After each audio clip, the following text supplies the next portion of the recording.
This is Bloomberg West. I'm Emily Chang.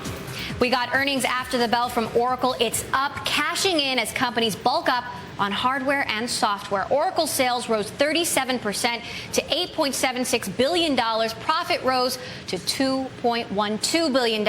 Oracle bought Sun Microsystems last year, and by all accounts, CEO Larry Ellison is integrating the company well. But that hasn't stopped sniping between Oracle and its biggest rival, Hewlett-Packard. Cory's got more on this now. Cory, why can't they just get over it? That would be so boring. I hope that never happens. But it isn't just the war of words between Oracle and Hewlett-Packard.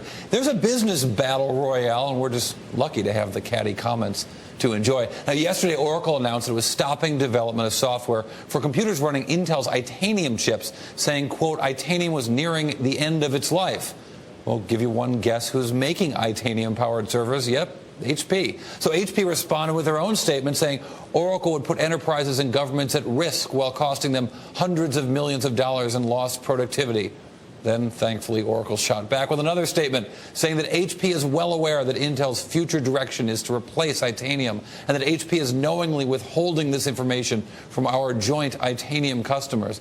Well, Oracle now competes with HP in the server market through the acquisition of Sun Microsystems last year. Now, Oracle gained a lineup of servers which run an ITANIUM rival called Spark. So by pulling the plug on ITANIUM software support, Oracle is undermining competition, particularly that of its rival, Hewlett-Packard. Now, of course, not lost in this is the personality battle. Oracle co-president Mark Hurd was booted from HP following an investigation that found his expense reports concealed a personal relationship with the marketing contractor Jody Fisher.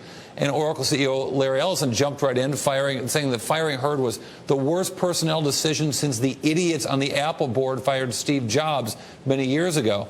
Now, Hurd is surely involved in this decision to drop future ITANIUM support, and he knows just how to hurt HP and how. Pat Walravens from JMP Securities, analyst who covers, you were just on the call. I'm glad to see you as always. This ITANIUM news sort of coming out right before the quarter, but let's go to the quarter first. What did the quarter tell us about the future of Oracle? The future looks bright. So they came in at 54 cents. Street was at 50, and they guided really well. So, you know, the bottom line is people want to buy what Oracle's selling right now. Now, on some level, we don't really care about Wall Street, things like guidance and beating numbers, missing numbers, but Oracle's a really different company. I mean, years ago when you used to talk about Oracle, it was like Oracle and SAP. They've lapped SAP. It's a much bigger company. They've done a bunch of acquisitions.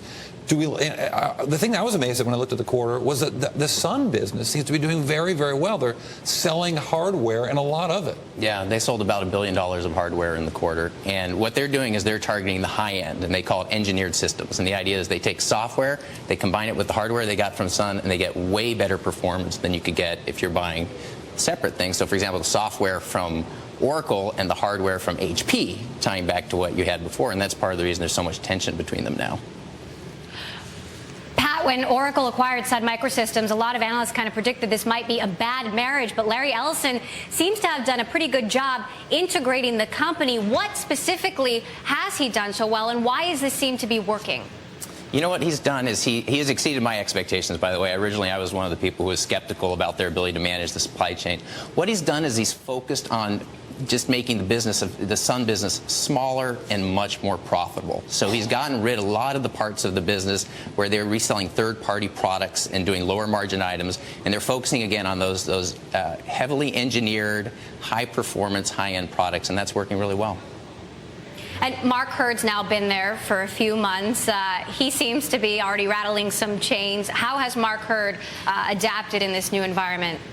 So what I've heard from people in the channel and from people who work at Oracle is that having Mark Hurd there is the best thing that's happened to this company since a gentleman named Ray Lane joined in the 90s, and that Hurd is better. He is very focused on the customer. He's very focused on sales, and he's just doing a phenomenal job. He has three things which he reminds everyone who he works with. Number one is that he cares about the total addressable market. Number two is Oracle share of wallet, and number three is customer loyalty. I was you wrote a note about Mark Hurd and his sort of leadership style. It was really interesting stuff about how he's really trying to get everyone focused on one thing at a really big company that's had a series of and continues to have some really powerful people in there, whether it's Larry Ellison or Safra Katz, and for him to come in there and do that, is there some trick to this when he gives this message out so clearly to so many people? I don't know. I just think he's been doing it a long time. You know, he was a salesperson for 20 years before moving up into management. So yeah, he focuses people on very simple things. He has high expectations of them, and he leads by example. And I think that's working. Ray Lane, he's doing something these days. He's chairman of a company called Hewlett Packard. So why isn't Ray Lane doing this, having the same sort of positive effect at HP? Oh, I don't know.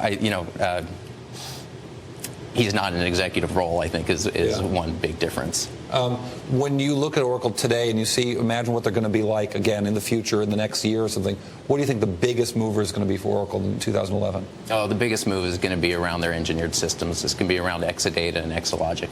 We will watch that happen then. Pat Walravens, I'm really glad you're here. Thanks for coming. Yeah, it's great to see you, Cory.